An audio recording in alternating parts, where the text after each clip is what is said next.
फिर में 6.3 यदि दो त्रिभुजों में संगत कोण बराबर हो, यदि दो त्रिभुजों में संगत कोण बराबर हो तो उनकी संगत भुजाएं एक ही अनुपात में यानी कि समानुपाती होती हैं, इसलिए ये त्रिभुज समरूप होते हैं। तो यहाँ पर हम प्रमेय 6.3 करा रहे हैं। और प्रमेय में जैसा कि हमने बताया था कि प्रश्न भी होता है और उसका उत्तर भी होता है, बस हमें तर्क दे के उस उत्तर को प्रूफ करना होता है कि इसका जो उत्तर है वो सही है। तो इसमें प्रश्न क्या बनना है कि अगर दो त्रिभुज समरूप हैं तो उनकी संगत भुजाएं कैसी होती हैं। तो उत्तर क्या बनना है इसका कि उनकी संगत भुजाओं का जो अनुपात है वो बराबर होता है। अब इस चीज़ को हम प्रूफ करके दिखाएंगे। जैसा कि हमने पहले बताया था कि दो बहुभुज तब समरूप होते हैं जब उनके संगत कोण बराबर हो और उनकी संगत भुजाओं का अनुपात बराबर हो। तो इसी चीज को अब यहाँ पर प्रमेय के रूप में हम कह रहे हैं। पहले हमने ये पढ़ा था कि दो बहुभुज तभी समरूप हो सकते हैं जब उनके संगत कोण बराबर हो और संगत भुजाओं का अनुपात बराबर हो। लेकिन इस प्रमेय को प्रूफ करने के बाद केवल संगत कोण बराबर होने से ही उनके संगत भुजाओं का अनुपात ऑटोमेटिक बराबर हो जाएगा। और यदि उनकी संगत भुजाओं का अनुपात बराबर हो जाए तो उनके संगत कोण ऑटोमेटिक बराबर हो जाएंगे। प्रमेय 6.3 और 6.4 करने के बाद तो सबसे पहले हम 6.3 करा रहे हैं। तो इसमें जैसा कि इसमें कहा है एक त्रिभुज है, ये त्रिभुज मैंने बना दिया, ये एक छोटा त्रिभुज बना देते हैं। ये त्रिभुज है ए बी सी, दूसरा त्रिभुज है डी ई एफ। तो सबसे पहला आता है कथन। तो ये पॉइंट देखिए 1 2 3 4 5, ये 5 पॉइंट है। तो ये पॉइंट आपको लर्न होने चाहिए, याद होने चाहिए। बस इसमें हमें अब एंट्री फिल करनी है, ठीक है। तो सबसे पहले कथन। कथन में क्या होता है, जो क्वेश्चन दिया होता है ये पूरा आता है।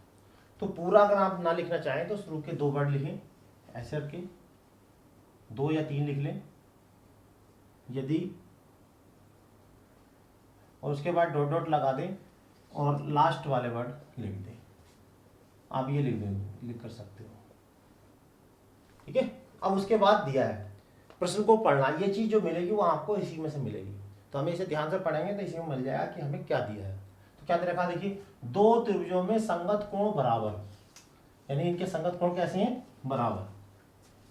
तो हमें दिया है कि त्रिभुज ए बी सी तथा त्रिभुज डी ई एफ में हमें दे रखा है कोण ए बराबर कोण डी और कोण बी बराबर कोण ई और कोण सी बराबर कोण एफ, ये हमने दिया हुआ।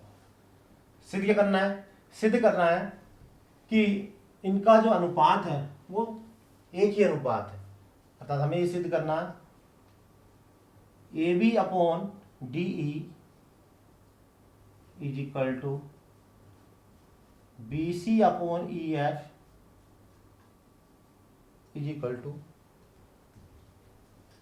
ए सी अपॉन डी एफ। ये हमें प्रूफ करना है, ये चीज हमें प्रूफ करनी है। इसके लिए हमें कुछ रचना करनी पड़ेगी, कंस्ट्रक्शन। रचना में क्या आता है, इस चीज को प्रूफ करने के लिए जो भी एक्स्ट्रा काम किया जाता है वो रचना में आता है। तो देखिए इसे प्रूफ करने के लिए हम इसमें कुछ एक्स्ट्रा काम करने जा रहे हैं। हमने क्या करा, ए बी के बराबर यहाँ से ये ले लिया, इसे ले लिया हमने पी बी, यानी क्या करा हमने रचना में A B is equal to D P, A B is equal to D P, ये हमने रचना कर ली।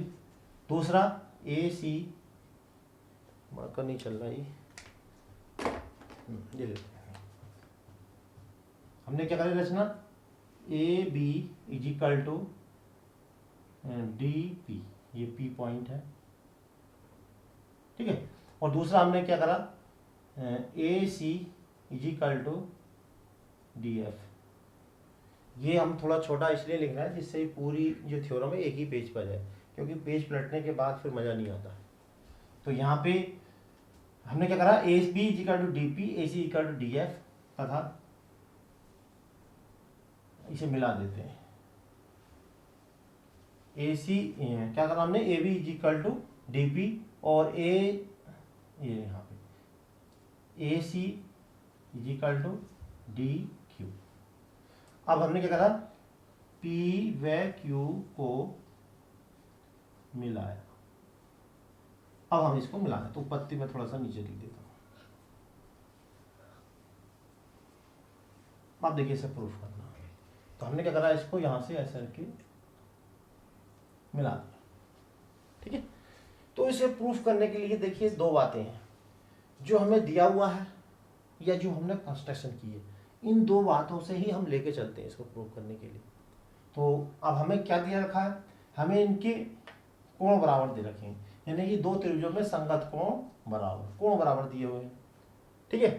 तो अब जरा देखेंगे, देखिए त्रिभुज ए बी सी तथा त्रिभुज डी पी क्यू में जरा ध्यान समझना, angle A is equal to angle D, ये क्यों है, angle A is equal to angle D, यानी कोण ए बराबर कोण डी क्या है, दिया है। तो यहां लिखेंगे हम ब्रैकेट में, देखिए ये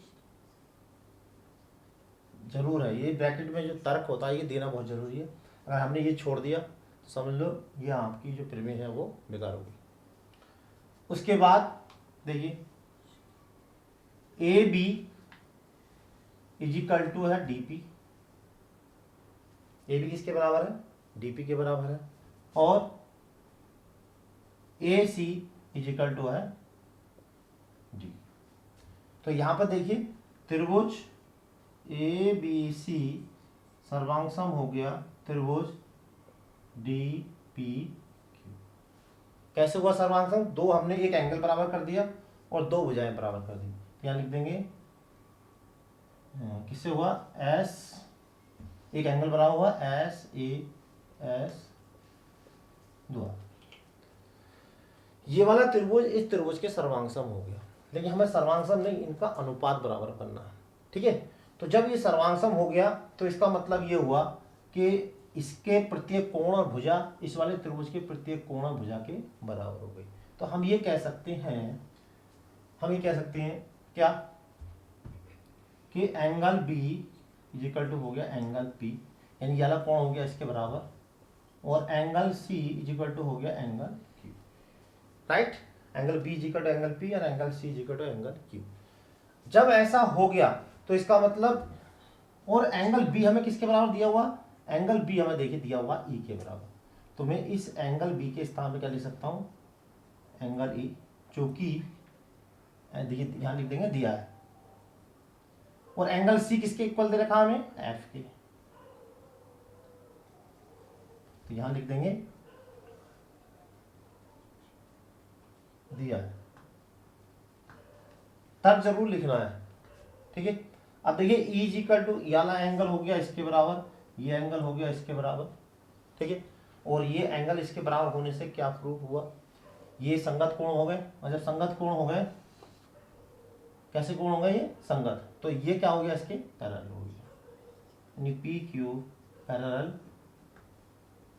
ई एफ, ये इसके पैरेलल हो गया।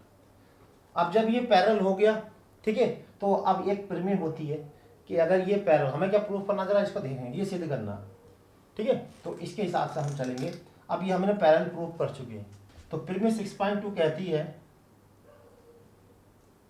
प्रमेय 6.2 से, प्रमेय 6.2 क्या कहती है कि कोई लाइन अगर किसी त्रिभुज की दो भुजाओं को, यानी कोई लाइन अगर किसी त्रिभुज की भुजा के समांतर खींची जाए तो वो लाइन त्रिभुज की शेष दो भुजाओं को समान अनुपात में बांटती है। चाहो तो यहाँ प्रमेय 6.2 का पूरा स्टेटमेंट लिख सकते हो।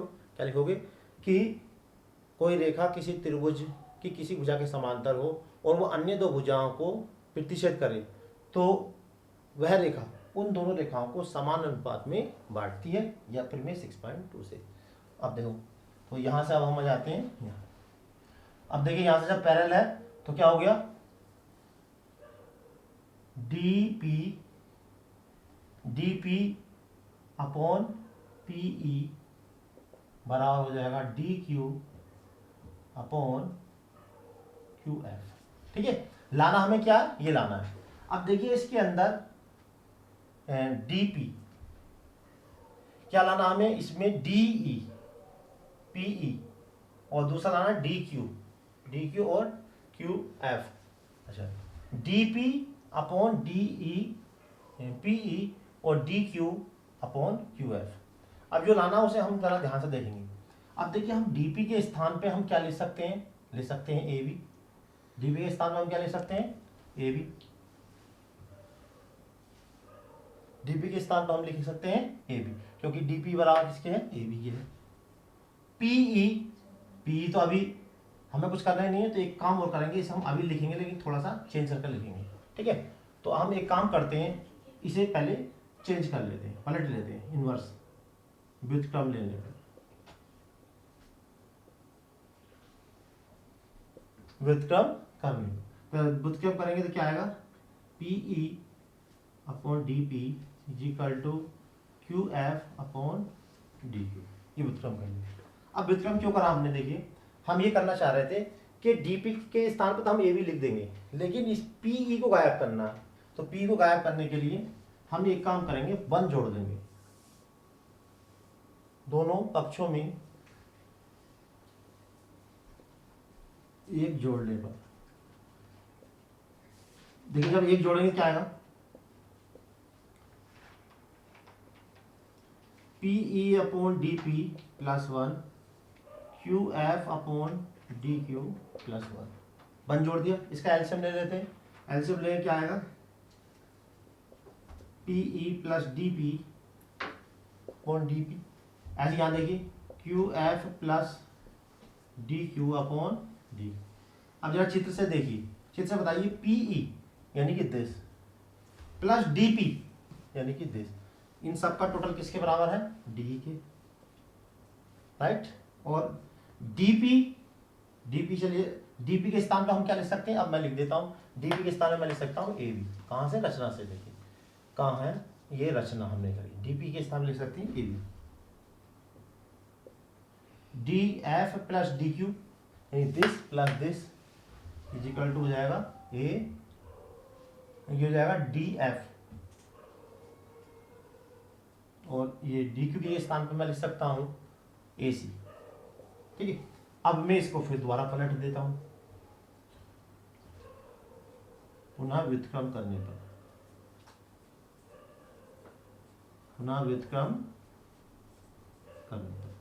अब देखिए जब दोबारा व्युत्क्रम करेंगे तो क्या आएगा, A B upon D E is equal to A C upon D F. जरा ध्यान समझे, A B upon D E is equal to A C upon D F.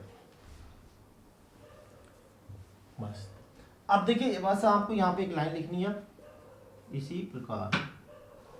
तो ध्यान से देखेंगे, जब हमने ये वाली लाइन इसके इक्वल और ये वाली लाइन इसके इक्वल और पी क्यू को मिलाया, तो दिस अपॉन दिस और दिस अपॉन दिस, यानी कि A B upon D E और A C upon D Q आया।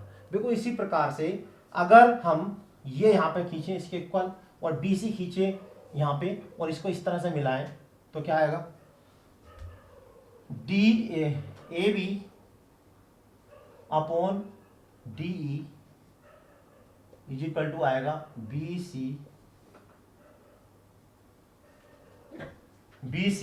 Upon E F.